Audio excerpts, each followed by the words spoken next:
My parents cut me out of Christmas and branded me selfish. Then I shut them out after their trip destroyed our own family. I found out about a secret family vacation without me. Let this selfish man celebrate Christmas alone, parents said to my uncle 2 weeks later. They were crying bitterly because I never expected to be cut out of my own family's Christmas. But I should have seen it coming. Looking back, there were signs. My parents had been acting strangely, but I chalked it up to the usual holiday stress. I had no idea they were actively making plans to leave me behind. It all started with their kitchen remodel. Their kitchen was a disaster, outdated, barely functional, and falling apart. I offered to help, not only with my time, but with my own money, $122,000 to be exact. This included new cabinets, countertops, appliances, and flooring. On top of that, I spent weekend after weekend at their house installing, painting, and making sure everything was perfect. They let me. They smiled, thanked me, and acted like they appreciated it. But behind my back, they were talking about how they were sick of me being there. I did not find out until my uncle told me 2 weeks before Christmas. My parents sat him down and said, "Let this selfish man celebrate Christmas alone." They had already booked a trip to Hawaii for themselves, my sister Charlotte, her husband, and their son. I was not invited. Worse, they told my uncle not to say a word to me. I was selfish, they said. Me? The one who paid for their dream kitchen? The one who spent his free time making their house look brand new? They were apparently tired of me. If it was not for my uncle, I would have been completely blindsided. He could not keep it to himself. He called me and told me everything. I wish I had known sooner before I spent all this money and energy helping them. But what could I do at that point? Demand an invitation? Yell at them? It was clear how they felt, so I kept quiet. I did not let on that I knew. I put the finishing touches on their kitchen, let them smile in my face, and then watched them fly off to Hawaii without a second thought about me. The only good thing was that I did not have to spend Christmas alone. My uncle invited me over. We had a great time, just the two of us, a good meal, some whiskey, and a lot of venting. It was not the Christmas I had planned, but it was better than pretending to be okay with people who clearly did not want me around. Then the funniest thing happened. My parents, completely unaware that my uncle was with me, started sending him pictures from their trip. Pictures of them on the beach, drinking cocktails, posing in front of their resort. He showed them to me, and we just sat there, laughing at how ridiculous it all was. When they came back, I did not say a word. No confrontation, no anger, just silence. I decided I was done. But 1 week later it all blew up. I thought it would be easy to ignore them. I figured if they could pretend I did not exist over Christmas, I could return the favor. But it did not take long for things to get weird. First, my mom sent me a casual text, "I hope you had a great Christmas," as if she had not just spent the holidays in Hawaii with the rest of the family while I sat at home completely cut off. I ignored it. Then my dad called. I let it go to voicemail. A few days later, Charlotte's husband, Ryan, called. This was unexpected. We got along fine, but he was not the kind of guy to call randomly. I almost ignored it, but something told me to pick up the phone. The moment I said hello, I knew something was wrong. "I just want you to know," he said. "I did not approve of what they did." I blinked. What? The trip? Leaving you out? It was not my choice. I sat there stunned. I had not even considered that Ryan might have had a problem with it. I thought he just went along with whatever Charlotte and my parents wanted. I argued with Charlotte about it before we left, he admitted. She did not want to hear it. That got my attention. My sister and Ryan hardly ever argued, at least not about family. I thought they were the kind of couple who just got along, even when it was unfair. "What did she say?" I asked. "She said your parents were tired of you coming over all the time," he said. "That you made them feel guilty for taking the trip because you did so much for them." I actually laughed at that. So, instead of dealing with their own guilt, they just cut me off completely. Smart. Ryan sighed. "That is what I said. But it got worse when we got there. I brought it up again, and your mom lost it. She said they deserved a vacation with no strings attached. Charlotte told me to let it go. I was trying to process everything when Ryan dropped something even heavier. I do not think I can do this anymore, man. That stopped me cold." "Do what?" "This family. The way they treat people. I cannot handle it." I sat up straight. Ryan and Charlotte had been married 5 years. They had a child together. And now he was talking like he was done. I thought the drama was just about me, but clearly this went deeper. "What happened?" I asked. Ryan hesitated. "I told Charlotte I would call you when we got back. She freaked out, said I was stirring up trouble. So she still does not think she did anything wrong? She thinks you are the problem?" he admitted. "Said you were moody about the whole thing, and that you punished her by ignoring her." I shook my head. Unbelievable.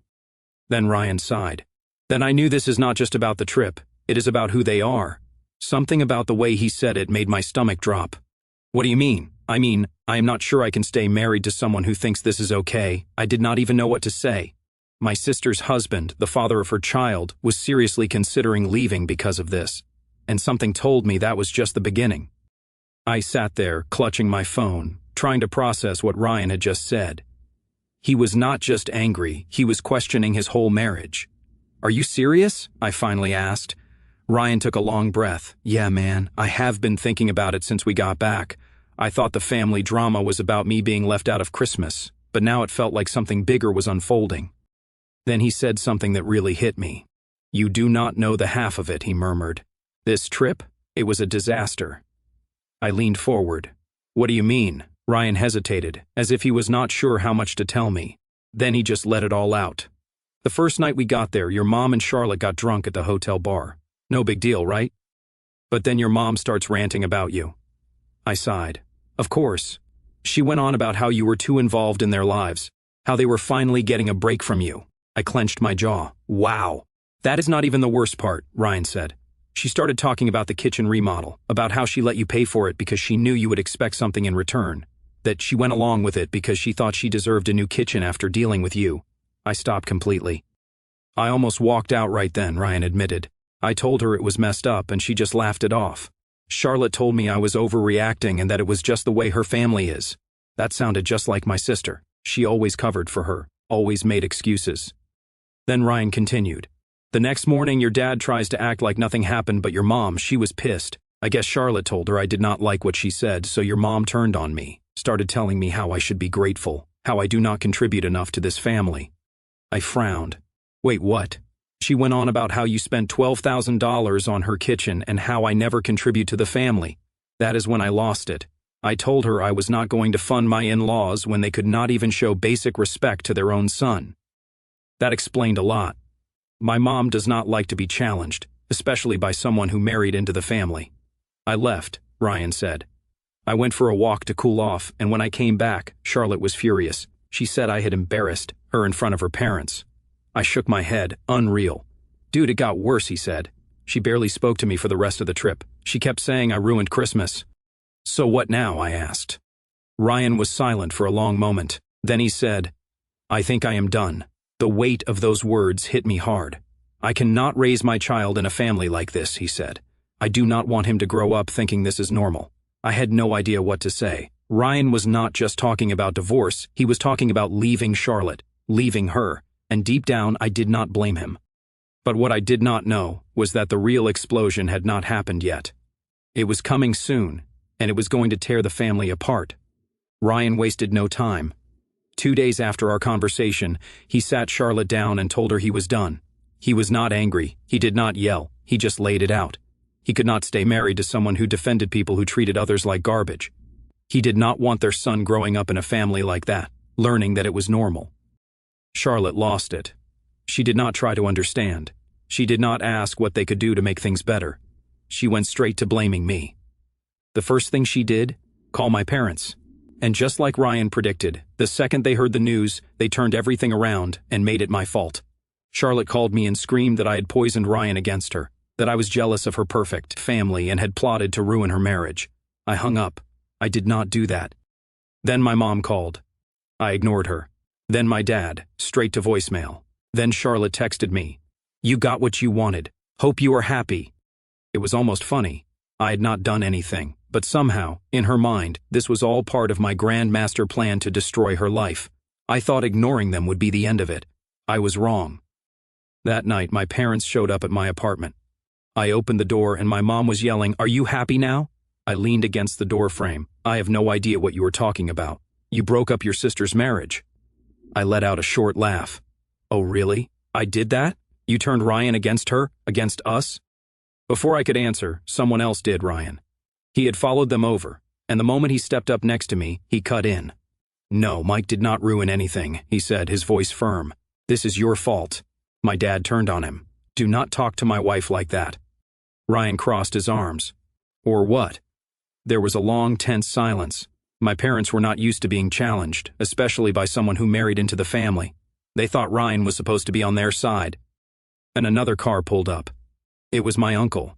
As soon as he got out, he shook his head, unbelievable. My mom turned to him. "You have no idea what is going on." "Oh, I do," my uncle said. "I know exactly what is going on. You were just mad because Ryan saw through your crap." My parents looked stunned. My uncle had always been the quiet one, the one who stayed out of the drama. They expected him to be neutral. He was not. He looked at Ryan. "You were doing the right thing, son." Ryan nodded. "Thanks." That was it. That was the moment I realized this was not just a family argument. This was a turning point. My parents were out of control. Charlotte was about to lose her husband, and for the first time, I was not the only one calling them out, but I still did not know how much worse it was going to get. My parents were not used to losing. They were the kind of people who always controlled the narrative, always twisted things to make themselves the victims. But this time, it was not just me who was fighting back. It was Ryan. It was my uncle, and they hated it. My mom's face turned red. "You are throwing your marriage away because of him," she spat, pointing at me like I was some kind of disease. Ryan shook his head. "I am throwing it away because of you." That shut her up for a second. She just stood there, speechless. Then my dad, trying to save face, scoffed. "Oh, grow up. You were just mad that we went on vacation without him." Ryan let out a sharp laugh. "Is that what you think this is about?" My dad rolled his eyes. "What else would it be?" Ryan turned to my uncle. "You told him, right? What Mom said about Mike?" My uncle crossed his arms. "Oh, I told him. He just does not want to admit it." That is when I saw something change in my dad's expression. He knew. He had probably known all along. But instead of being embarrassed or apologetic, he doubled down. "She was joking." Ryan's jaw tightened. "You seriously think it is funny that she bragged about using her own son for money?" Mom jumped back in, arms flailing. "We never used him." Ryan turned to me. "Mike, did they ever offer to pay you back even once?" I shook my head. Ryan nodded. And there it is. It was as if the air had been sucked out of the conversation. My parents had nothing more to say. Then my uncle shook his head in disgust and muttered, "You two are unbelievable." My mom's face fell. "Oh, shut up, Paul." My uncle laughed right in her face. "That is your answer? Shut up, Paul? That is all you have got?" My mom's whole body was shaking now. "You have no idea how much we have done for this family." "Done for them?" My uncle gestured at me and Ryan. "Looks more like you tore them apart." That was the breaking point. My parents were not winning, and they knew it. So what did they do? The same thing they always did when they did not get their way. They stormed off. My mom pushed past Ryan and my uncle, dragging my dad behind her. "You are all pathetic," she yelled before slamming the car door. My dad did not say a word, just climbed into the passenger seat, his face unreadable as they drove off. The three of us stood in silence. Then my uncle let out a long breath. "Well, this was fun." Ryan rubbed his temples. "I need a drink." We went inside, sat down. For the first time in years, I felt free. No more begging for their approval. No more guilt. No more games.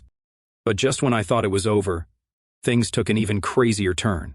The next morning, Charlotte showed up at my door, bags in hand, mascara streaming down her face. "He left me," she whispered. "Ryan is gone." Charlotte stood in my doorway, looking like she had just crawled out of a war zone. Her hair was a mess, her eyes were red, and her suitcase sat next to her like a symbol of total defeat. "He left me," she whispered. "Ryan is gone." I did not know what she wanted me to say, sorry or I told you so. Instead, I stepped aside and let her in. She plopped down on my couch and stared blankly at the floor. "He packed his bags this morning and said he was done. Just done." I sat across from her. "You really did not see this coming?" She glared at me. "Oh, do not act like you had nothing to do with it." I laughed. "Here we go." She sat up straight and threw her hands in the air. "You turned him against me. You sat there and fed him all these ideas about how horrible my family is." I leaned back. "Your family did that all by themselves." Charlotte took a sharp breath and shook her head. "I have nothing now. My marriage is over. My parents are devastated, and I cut her off." "They are devastated?" I could not help but laugh. "You mean the same parents who cut me out of Christmas, who called me selfish and told me to celebrate alone?" Charlotte clenched her jaw. "You could have fixed that." I stared at her, completely stunned. What exactly was I supposed to fix? Your husband finally grew a backbone and saw through her, and somehow that is my fault. She wiped her face aggressively. Well, congratulations. You got what you wanted. I raised an eyebrow. What I wanted, Charlotte. I wanted a family vacation. Instead, I got thrown out like garbage. You wanted that. You stood by them when they cut me out. You defended them when they used me for money. You let them run roughshod over me for years. And now that it has finally caught up with you, you want to cry about it? She did not answer. Instead, she grabbed her suitcase, got up, and stormed for the door. Before she left, she turned around. They will never forgive you for this. I smiled. Good. As it turned out, Charlotte was not lying. After that night, my parents started treating me like their personal nemesis. It would have been funny if it was not so pathetic. I heard from my uncle that they went around telling everyone that I had destroyed our family, that I was bitter and jealous and manipulated Ryan into leaving. They spun the story so hard you would think I was holding him hostage at gunpoint, forcing him to file for divorce. But the real kicker? Ryan was not done yet. 1 week later, I got a text from him selling the cottage. Want to grab a beer? I almost spit out my coffee. You see, my parents loved this house. It was a lake house that they had used for years. Weekend getaways, summer vacations, even a couple of Christmases. The whole family went up there every year. And guess who owned it? Ryan. He bought it a few years ago, and since Charlotte was technically a co-owner through marriage, my parents treated it like their own. They never paid for maintenance, never helped with repairs, never contributed a dime, but acted like it was their God-given right to use it whenever they wanted. And now he sold it. As soon as my parents found out, they lost it. They called Ryan and screamed about how he was ripping away their family traditions. My dad tried to argue that they had invested so much time in the house, as if showing up with coolers of beer and leaving dirty towels everywhere counted as an investment. Ryan shut her down. You do not own it, I do, and I am done letting you act like you do. My uncle loved it. He called me, barely able to contain his laughter. Oh, they are spiraling. Your mom said first Mike destroyed our family, and now Ryan is burning the rest of it down. But the best part? My uncle stopped helping them too. You see, for years he had been the only person in the family who actually knew how to fix things. Every time something broke in their house, he was the one they called. And because he was a decent guy, he helped them. Not anymore. He told them straight out, "You treat me like garbage, I do not lift a finger." Suddenly, their house started to fall apart. The kitchen I had remodeled for them? They still had a few things to do, but I was not going back to do them. The lake house they loved? Soon to be in the hands of a new owner. And just like that, the whole family was at war. Me, Ryan, and my uncle on one side. Charlotte and my parents on the other. Enemies. And honestly, it felt great. Months went by and the war never really ended. My parents still talked about me like I was some kind of villain. Charlotte barely spoke to me, and Ryan moved on with his life, concentrating on his son. The cottage was sold. My uncle never lifted a finger to help my parents again, and their world slowly began to crumble. But then things took a turn I did not see coming. Charlotte remarried. At first, I did not care. She found a guy a few months after the divorce, rushed into a new marriage, and acted like her life was perfect again. Typical Charlotte move. But then I heard about who she married, a guy named Greg, an alcoholic named Greg. Apparently Greg was not just a heavy drinker, he was a mess, in and out of jobs, always in debt, bad-tempered, and completely unreliable. And then came the real kicker. Greg lost her jewelry, and when I say her jewelry, I mean everything. Charlotte's wedding rings from Ryan, which she had kept for some reason, my mom's old necklaces that she had passed down, even my dad's expensive watch. All gone. No one knows if he pawned it for booze or just lost it in a drunken stupor. But either way, my parents lost their minds. And of course, when disaster struck, who did they run to for help? Me. I got a call from my mom, her voice shaking as she tried to sound humble for the first time in her life. "Mike, honey, I know things have been tense, but we really need your help." I almost laughed. "Oh, you do?" Charlotte is struggling right now. Greg, he has made some mistakes and I cut her off. Not my problem. Silence. Then she tried the guilt trip. "We are still a family." I smiled. "Yeah. Where was the energy last Christmas?" More silence. Then a sigh. "So that is it? You were just cutting us off?" I shrugged. "Looks that way." I hung up. Later, Ryan called me, dying of laughter. "Dude, you are never going to believe this." "Oh, I think I might." Charlotte called me and asked for help. This actually surprised me. "Wait, after everything?" "Yep." She asked if I could help her get back on her feet. I whistled. "Wow. What did you say?" Ryan chuckled. "Told her I would just send money for our son. That is all." I grinned. And she lost it? Started crying, said she had nothing now? I shook my head. Well, whose fault is that? Ryan sighed. Exactly. And that was it. My parents were stuck with the mess they had made. Charlotte was married to a drunken loser who lost all their valuables. Ryan moved on, just taking care of his kid. My uncle and I, we were fine. Looking back on everything now, I feel a strange mix of relief, sadness, and something close to peace. For years I chased their love the way a kid chases a kite that keeps slipping higher out of reach, pouring money, time, and energy into them, believing that if I just gave enough, they would finally see me, really see me, and want me around. That kitchen remodel wasn't just cabinets and countertops. It was me trying to build a bridge, hoping that if I made their home beautiful, they'd want me in it. When I learned they'd planned an entire Christmas in Hawaii without me, and called me selfish behind my back, it didn't just hurt, it shattered something inside. The betrayal was sharp, but the worst part was realizing how one-sided it had always been. I wasn't their son in those moments. I was an inconvenience they tolerated until they could afford to drop me. And yet, even knowing all that, I still finished the kitchen. I still smiled while they lied to my face. Part of me wonders if that was weakness or just the last thread of hope I hadn't quite let go of. Watching the consequences unfold, Charlotte's marriage collapsing, the cottage sold, their precious valuables pawned by her new husband. There's a cold satisfaction in knowing they finally felt the weight of their own actions. But honestly, it doesn't feel like victory. It feels like watching a house you once loved burn down, knowing you didn't start the fire but also knowing you're not going to run in to save anyone. I'm not angry anymore. Anger takes too much energy, and I've decided they don't get any more of mine. What I feel most is free from the constant need to prove my worth to people who never intended to value it. Free from pretending their approval mattered more than my own peace. I miss the idea of the family I thought we were. I miss the version of my parents who existed in my head when I was younger, the ones who would have been proud of me, grateful for me, protective of me. But those people never really existed, and grieving them is part of letting go. Today, my real family is small, my Uncle Ryan, who's become like a brother, and the quiet life I've built without their chaos. It's not the big, loud, picture-perfect holiday table I once dreamed of, but it's honest. Nobody here expects me to pay for their love, and nobody disappears when I need them most. I'm okay. More than okay, actually. For the first time in years, I'm celebrating life on my own terms, and it turns out that's the best gift I could have given myself.